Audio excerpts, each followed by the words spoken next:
Assalamualaikum warahmatullahi wabarakatuh. Perkataan yang besar, perkataan yang viral hari ini ialah mengenai darurat. Walaupun darurat ini bukan darurat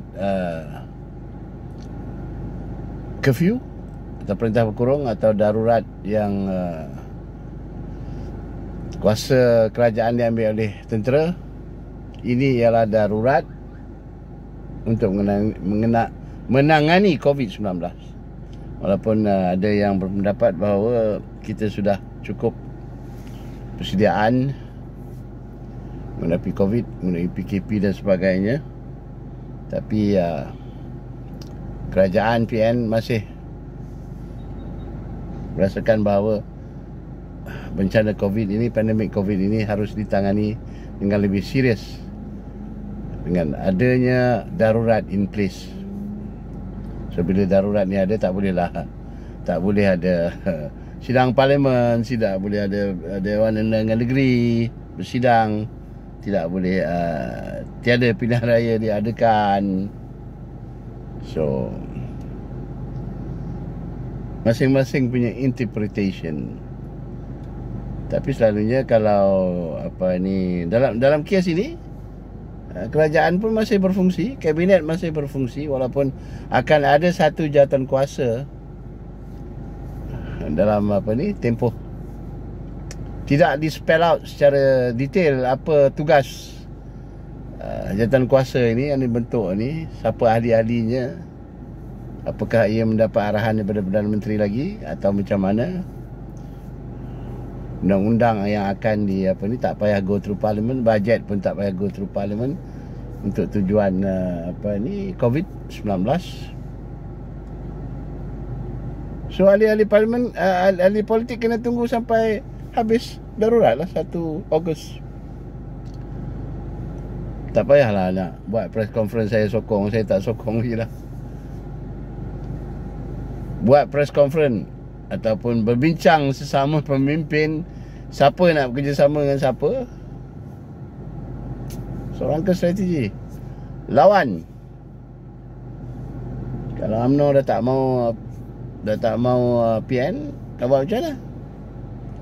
Nak pujuk takkan PN, nak pujuk tak habis-habis, nak bagi jawatan lagi, nak lepaskan kes. Ini dah darurat dah ini. Ini dah sampai ke stage di mana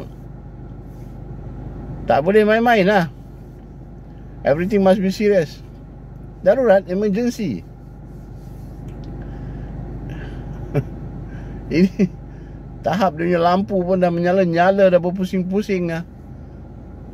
Itu darurat. Jangan duk pelekeh lagi ini semua memerlukan tindakan yang drastik. So lepas siang darurat ni, Tan Sri Aziz pergi announce, kata dia tidak lagi menarik balik sokongan kepada Muhyiddin Yassin dan kerajaan PN.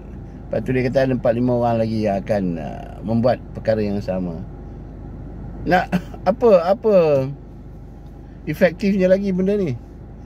Dia bukan boleh pergi bawa numbers tu pergi jumpa Yang Tuan Agong sebab sekarang darurat telah diisytiharkan, atau ada clause-clause dalam darurat tu boleh berbuat demikian.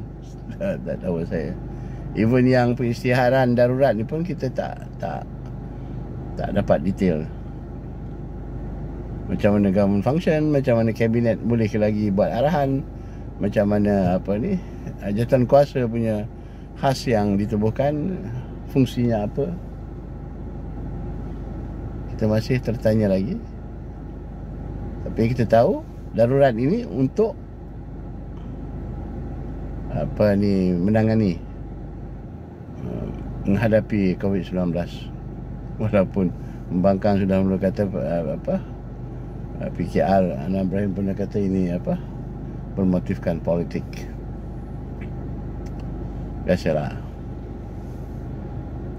takkan makan hati dengan apa yang dilakukan oleh kerajaan sekarang. Ini pembangkang pun tak setuju. Dulu pembangkang ni, kalaupun PH naik pun ada orang yang tak setuju. Benda ni memang tak boleh dihapuskan. akan berterusan sampai bila-bila selagi yang dia makan kerajaan demokrasi. Kita tak boleh nak tutup mulut orang. Dia akan terus criticize. Ini check and balance lah kononnya. So sampai dua benda yang rakyat kena hadapi sekarang, PKP, negeri yang dikenakan PKP. Ingat, naik kereta 2 orang aja untuk beli benda-benda yang keperluan-keperluan. Tak boleh rentas sempadan, tak boleh keluar ada 10 km dari tempat tinggal, tak boleh rentas negeri, dan SOP-SOP lain. Tak boleh lepak di restoran. Masjid pun cuma dibenarkan Bilal dan imam saja yang mengimarahkan masjid. Barulah saya pun baru dah kali keempat dah tak sembahyang Jumaat. Sembahyang fardu tak boleh lah sekarang PKP. Hari tu boleh sekejap. Itu pun dibuat secara bergile-gile. Tak tahu sama ada tahun ini tak dapat lagi sembahyang tarawih di masjid kerana PKP seperti tahun lepas. Raya tu tak kisah sangat lah. Yang selalu kita mengimarahkan masjid waktu bulan Ramadan. We miss that, kan? Boleh dapat sembahyang tarawih dan semuanya.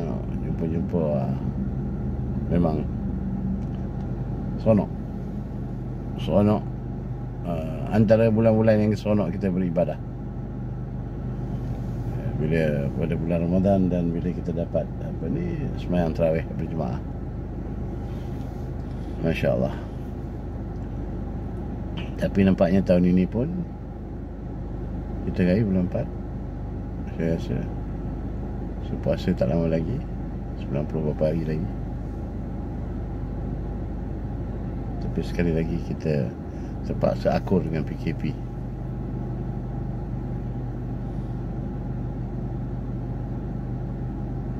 Orang pun dah mula meluat mengenai politik ini. Cerita tak habis. Apa saja dibuat pun tak kena. Terus tak kena.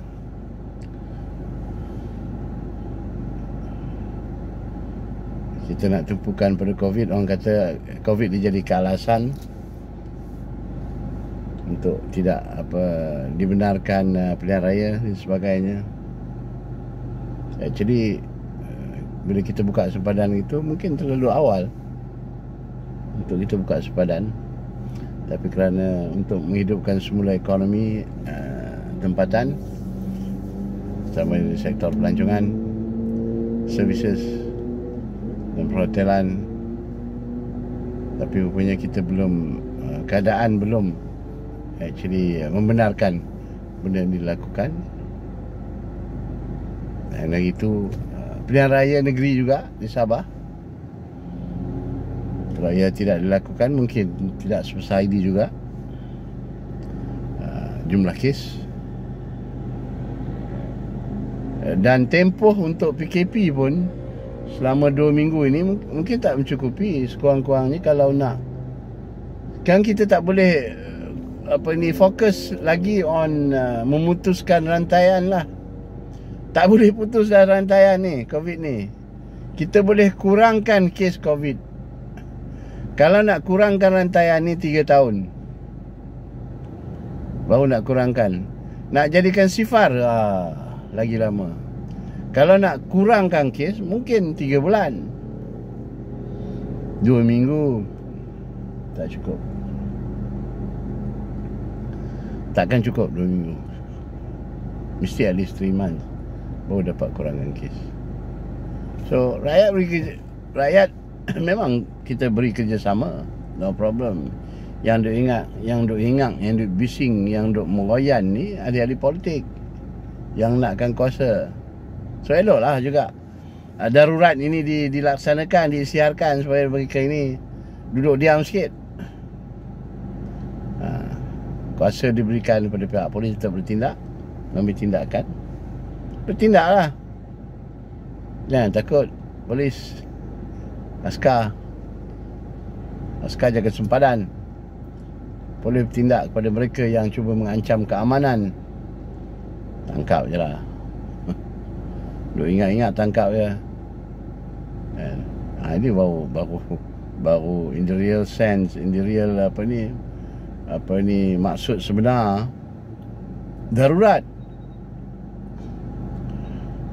Bukanlah kita nak bagi kuasa sepenuhnya pada pihak polis. Tapi sebab itu darurat untuk kawal, mudah dikawal dengan ada istilah darurat. So tak payahlah nak buat press conference sokong siapa lah. Ini dah darurat, bos faham tak? Darurat. Nasib lah bos tak kena curfew. Kalau kena curfew lagilah malang. So mungkin esok ada perkembangan terbaru. Mungkin nak kalau boleh nak dapat detail lah.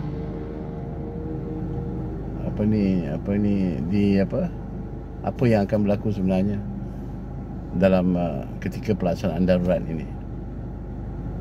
Pelaksanaan dia macam mana, kuasa-kuasa dia macam mana. Kalau boleh diberitahu pada rakyat. Tadi Pak Lee dah bagi tahu pada rakyat bahawa ini jangan panik lah. Ini kadang-kadang orang ni kena beritahu, tapi rakyat pun berhak mengetahui bahawa darurat ini sebenarnya bukan macam darurat keselamatan. Itu yang kita tahu. So that jangan panik, jangan susah hati. Boleh keluar lagi, InsyaAllah.